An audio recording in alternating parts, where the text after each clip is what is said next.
Hi friends, இப்போ நம்ம பாக்கியலட்சுமி பார்க்க போகிற பாக்கியலட்சுமியில் வந்துட்டு நம்ம ஆகாஷ் ஒரு பக்கம் சொல்கிறாரு, எனக்கு சுதாகர் மேலே சந்தேகமாக இருக்குன்னு சொல்ல. அதுக்கப்புறம் பாக்கியலட்சுமி என்னதான் கோவமாக இருந்தாலும் பெத்த பிள்ளை எப்படிப்பா கொலை பண்ணுவாங்கன்னு சொல்ல அதுக்கு பின்னாடி தான் ஏதோ ஒரு மர்மம் இருக்குன்னு சொல்லி நினைக்கிறேன். 2 தடவை வந்துட்டு போனவர் டென்ஷனாக போனார். ஏன் அதுக்கப்புறமா காரை அங்கே கொண்டு போய் நிப்பாட்டணும், எதுக்காக நம்ம இனியா மேலே பழிய போட்டுடணும்னு சொல்லிட்டு ஊருப்பட்ட கேள்வி கேட்க ஆரம்பிச்சிட்டாங்க.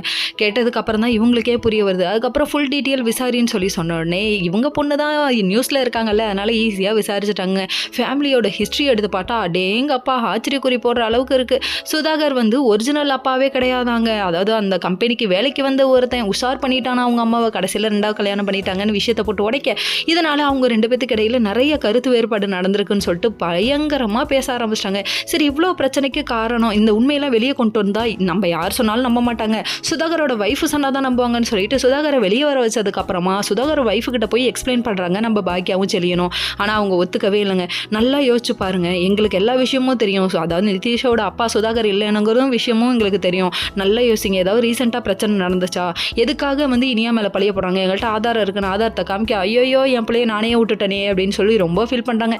இவர் முந்தா நேற்றே சொன்னாரே கொண்டுருவேன்னு சொல்லிட்டு நான் கேர்லெஸ்ஸாக விட்டுட்டேனே, பண்ண மாட்டாருன்னு நினச்சேனே, இவன் இவ்வளோ மோசமானவனாக இருக்கானேன்னு சொல்லிட்டு ரொம்ப ஃபீல் பண்ணுறாங்க. என்ன பண்ணுறது, உலகத்தில் என்னதான் தப்பு செஞ்சாலும் தான் புள்ள தானே தனக்கு உசத்தி அப்படின்னு சொல்லிட்டு நினைக்கிற இந்த மாதிரி தாய்மார்களும் இருக்காங்க அப்படிங்கிற மாதிரி. அப்பயே இதுக்கு ஒழுங்காக வாழ்ந்துருக்கலாமா அப்படிங்கிற மாதிரி ஆயிடுச்சு. சரி சொல்லிட்டு சுதாகர் தான் இது பண்ணோன்னே நான் கண்டிப்பாக வந்து சாட்சி சொல்கிறேன்னு சொல்லிட்டாங்க. போலீஸ் ஸ்டேஷனும் இங்கே வந்து எல்லாத்தையும் நிரூபிக்கிறாங்க. ஆனால் அவங்க நம்பலங்க. Okay friends.